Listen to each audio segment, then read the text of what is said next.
YouTube channel बाल मंदिर बाड़मेर पर कक्षा 10th के सभी छात्र और छात्राओं का हार्दिक अभिनंदन है।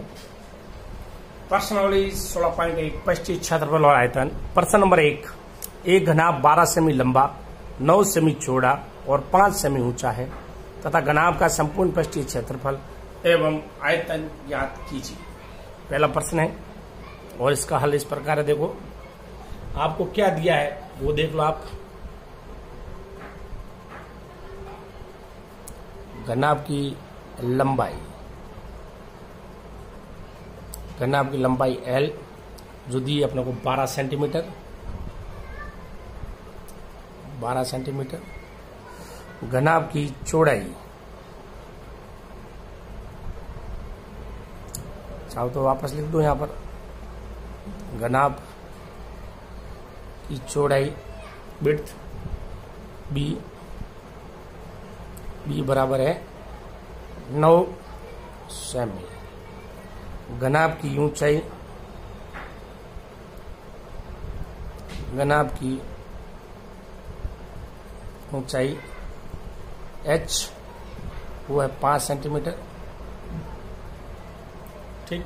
घनाभ का संपूर्ण पृष्ठ का क्षेत्रफल, घनाभ का संपूर्ण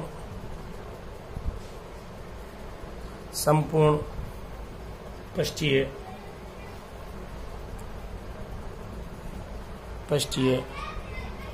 क्षेत्रफल बराबर 2 इंटू लंबाई इंटू चौड़ाई प्लस चौड़ाई इंटू ऊंचाई प्लस ऊंचाई इंटू लंबाई। ये है इसका क्षेत्रफल। इसमें पर मान रख दो आप। 2 लंबाई है 12, चौड़ाई है 9, चौड़ाई है 9, ऊंचाई है 5, ऊंचाई है 5, लंबाई है 12। ये है अपने पास 2 12 इंटू 9 108, 5 लम्बा 45, 12 पौन 60। ठीक। आप इनको जोड़ लो। ये हो गए अपने पास 105 और 108 213 इंटू 213 बराबर 426 सेंटीमीटर स्क्वायर। घनाभ का पृष्ठीय क्षेत्रफल ये आपकी घनाभ का संपूर्ण पृष्ठीय क्षेत्रफल। ठीक। अब है आपके पास घनाभ का आयतन। घनाभ का आयतन, घनाभ का आयतन होता है LBH, L into B into H। लंबाई चौड़ाई और ऊंचाई। L का मान है 12, B का मान है 9, H का मान है 5। अब इसका आपको मल्टीप्लाई करना है।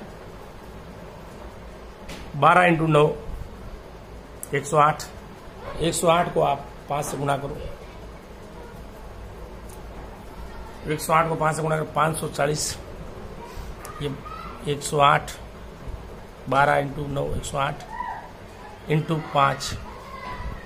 108 को 5 से गुणा किया 8 5 40, 5 एकम 5।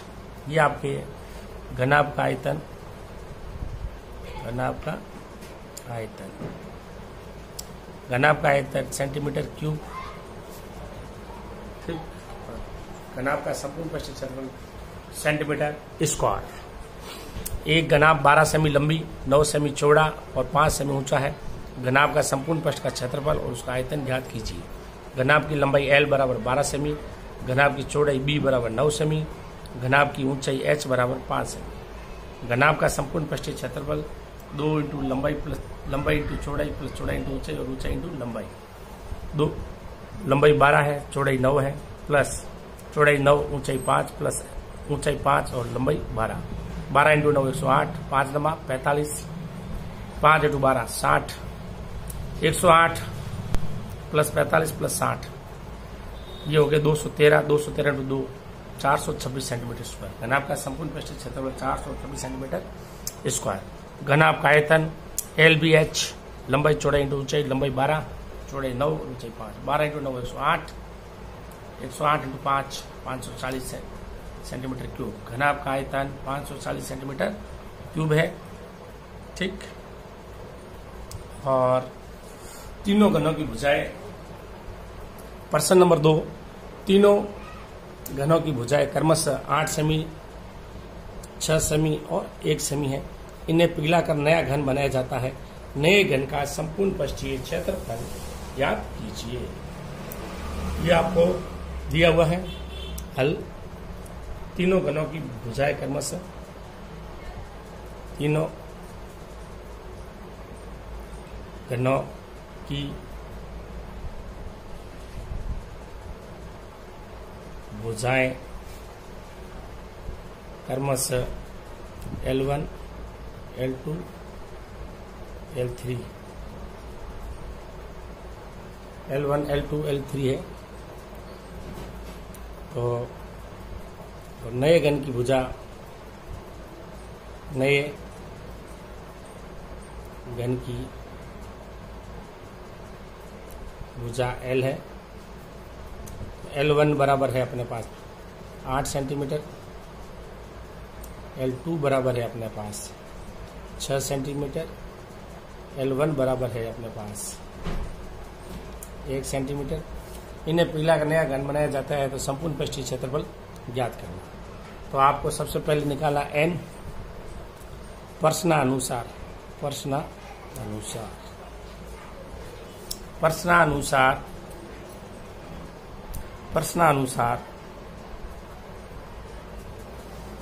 प्रश्नानुसार नए घन का आयतन,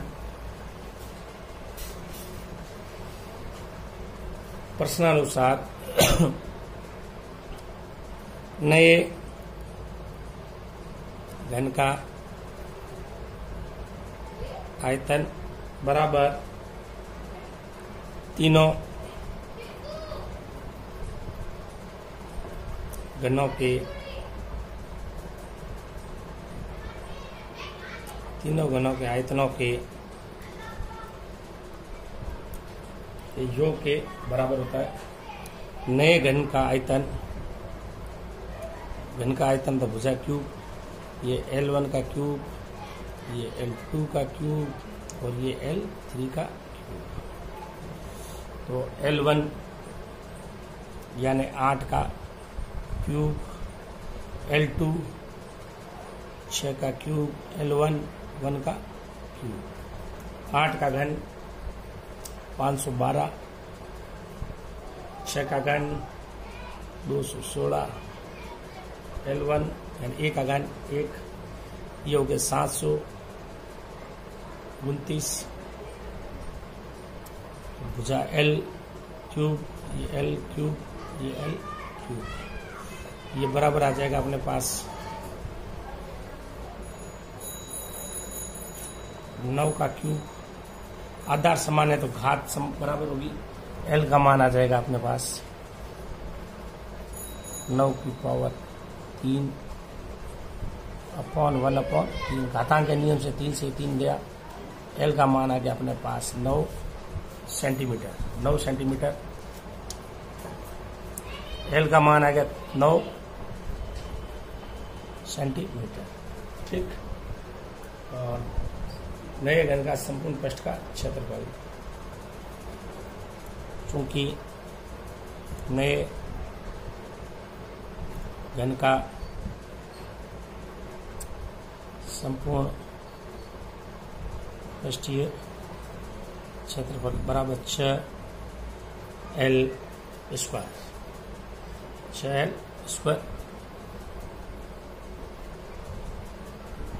6L स्क्वायर, 6L का मान आ गया अपने पास 9 का स्क्वायर, 6 9 9 81, 6 8 48, 486 सेंटीमीटर स्क्वायर। नए घन का संपूर्ण पृष्ठ का क्षेत्रफल, संपूर्ण पृष्ठीय क्षेत्रफल बराबर 486 सेंटीमीटर स्क्वायर। वापस रिपीट करते हैं। तीनों घनों की भुजाएं क्रमशः 8 सेमी, 6 सेमी और 1 सेमी है। इन्हें पिघलाकर नया घन बनाया जाता है। नए घन का संपूर्ण पृष्ठीय क्षेत्रफल ज्ञात कीजिए। तीनों घनों की भुजाएं क्रमशः 8 सेमी, 6 सेमी, 1 सेमी है। इन्हें पिघलाकर एक नया घन बनाया जाता है। नए घन का संपूर्ण पृष्ठीय क्षेत्रफल ज्ञात कीजिए। हल तीनों घनों की भुजाएं क्रमशः L1, L2, L3 है। नए घन की भुजा L है। L1 बराबर 8 सेंटीमीटर, L2 बराबर 6 सेंटीमीटर, L1 बराबर 1 सेंटीमीटर। प्रश्नानुसार तीनों घनों को पिघलाकर नया घन बनाया जाता है तो नए घन का आयतन बराबर हो जाएगा तीनों घनों के आयतनों के योग के बराबर। L क्यूब बराबर L1 का क्यूब प्लस L2 का क्यूब प्लस L3 का क्यूब। L क्यूब L1 का क्यूब यानी 8 का क्यूब, 6 का क्यूब प्लस 1 का क्यूब। 8 का घन 512, 6 का क्यूब 216 प्लस 1 का क्यूब 1। 512, 616 और 1 729 हो गए। 729 यानी 9 का घन। भुजा बराबर 9 का घनमूल ले लिया अपन ने। ये 3 से 3 कट गया 9। नए घन की आयतन बराबर ये हो गया। तो ये आपको नए घन की भुजा L का माना गया और ये आपको आ गया है नए घन का आयतन। ये है नए घन का आयतन यानी सेंटीमीटर क्यूब। अपने को घन की भुजा चाहिए तो घन की भुजा यानी भुजा का घनमूल ले लिया अपन ने। ये L क्यूब बराबर आ गया नए घन का आयतन। तो नए घन का क्या चाहिए? संपूर्ण पृष्ठीय क्षेत्रफल चाहिए तो उसके लिए भुजा चाहिए। तो नए घन की भुजा चाहिए, इसका भुजा का घनमूल ले लिया 9 की पावर 3 1/3 घात 3 से 3 कट गया 9। नए घन का संपूर्ण पृष्ठीय क्षेत्रफल 6 भुजा स्क्वायर। 6 भुजा है L स्क्वायर यानी 9 का स्क्वायर 9 9 81 81 इंटू 6 एकम 6 8 6 48 486 सेंटीमीटर स्क्वायर। एक घन का प्रत्येक पृष्ठ 100 वर्ग सेमी है।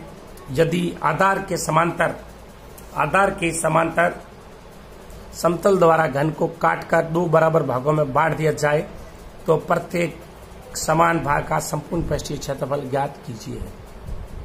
सबसे पहले आपको जो दिया गया है, ये आपको दिया गया है घन का प्रत्येक पृष्ठ का क्षेत्रफल बराबर 100 सेंटीमीटर स्क्वायर। हम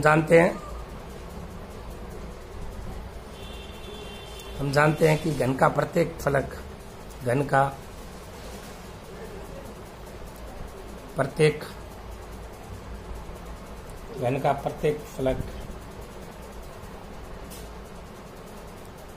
वर्गाकार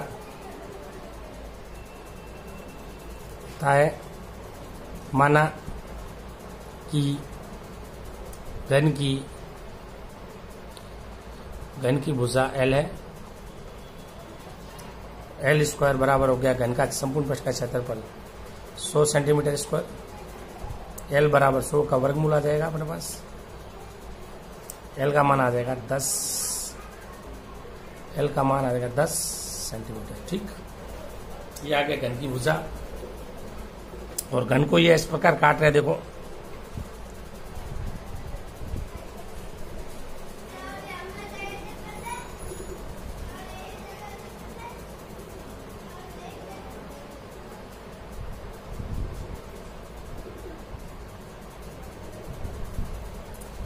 ये लंबाई, ये चौड़ाई और ये ऊंचाई। आधार के समांतर काटा जाता है तो ऐसे काटा जा रहा है इसको।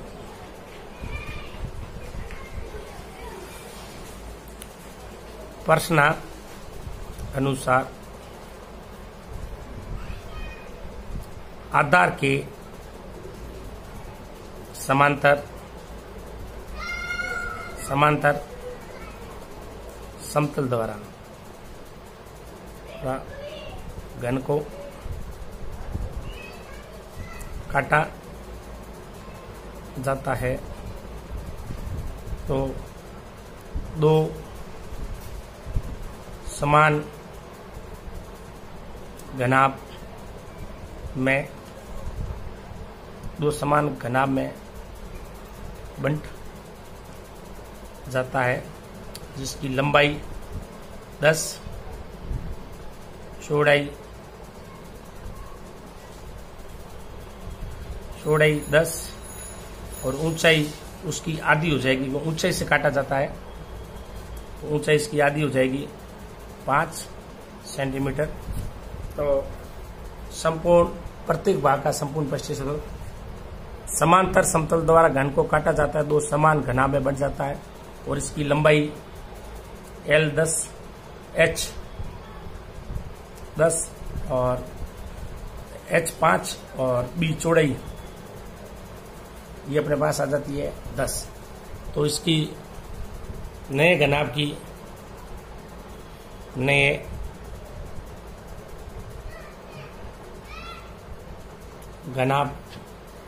की लंबाई 10 सेंटीमीटर, चौड़ाई 10 सेंटीमीटर, ऊंचाई 5 सेंटीमीटर। ये आ जाएगा अपने पास नए घनाभ की लंबाई। तो समान भाग नए घनाभ का संपूर्ण पृष्ठीय क्षेत्रफल बराबर 2 इंटू लंबाई इंटू चौड़ाई इंटू ऊंचाई, चौड़ाई इंटू ऊंचाई प्लस ऊंचाई इंटू लंबाई। 2 लंबाई 10, चौड़ाई 10, ऊंचाई 5 प्लस ऊंचाई 5 इंटू लंबाई 10। 2 10 into 10 100, 10 into 5 50, 5 into 10 50, 100 plus 50 plus 50 150 plus 50 200, 2 into 200 बराबर आ गया अपने पास 400 सेंटीमीटर स्क्वायर। 400 सेंटीमीटर स्क्वायर आ गया। अतः समान भाग का संपूर्ण पृष्ठीय क्षेत्रफल, समान भाग का संपूर्ण पृष्ठीय क्षेत्रफल 400 सेंटीमीटर स्क्वायर है। पूरा प्रश्न रिपीट करते हैं। एक घनाभ का प्रत्येक पृष्ठ 100 वर्ग सेमी है। यदि आधार के समांतर समतल द्वारा घन को काट कर दो बराबर भागों में बांट दिया जाए तो प्रत्येक समान भाग का संपूर्ण पृष्ठीय क्षेत्रफल ज्ञात कीजिए। दिया गया है घन की प्रत्येक पृष्ठ का क्षेत्रफल 100 सेंटीमीटर है। हम जानते हैं घन की प्रत्येक फलक वर्गाकार होता है। माना कि घन की भुजा L है तो L स्क्वायर बराबर 100 सेंटीमीटर स्क्वायर। तो इसका घनमूल ले लिया 100 का वर्गमूल 10 सेंटीमीटर। प्रश्नानुसार ये घन लंबाई, चौड़ाई, ऊंचाई। तो आधार के समांतर समतल द्वारा घन को काटा जाता है। ये तो आधार के समांतर ये समतल यूं काटा तो इसकी ऊंचाई आधी रह जाएगी। घन द्वारा काटा जाता है तो समान घनाभ में बन जाता है। लंबाई सेम रहती है, चौड़ाई सेम, ऊंचाई आधी रह जाती है। नए घनाभ की लंबाई 10, चौड़ाई 10 और ऊंचाई 5 सेमी। नए घनाभ का संपूर्ण पृष्ठीय क्षेत्रफल 2 इंटू लंबाई इंटू चौड़ाई प्लस चौड़ाई इंटू ऊंचाई प्लस ऊंचाई इंटू लंबाई।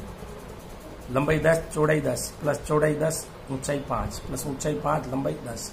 10 into 10 100, 10 into 5 50, 5 into 10 50, 100 plus 50 150, 150 plus 50 200, 200 into 2 400। समान भाग का संपूर्ण पृष्ठीय क्षेत्रफल 400 सेंटीमीटर स्क्वायर है।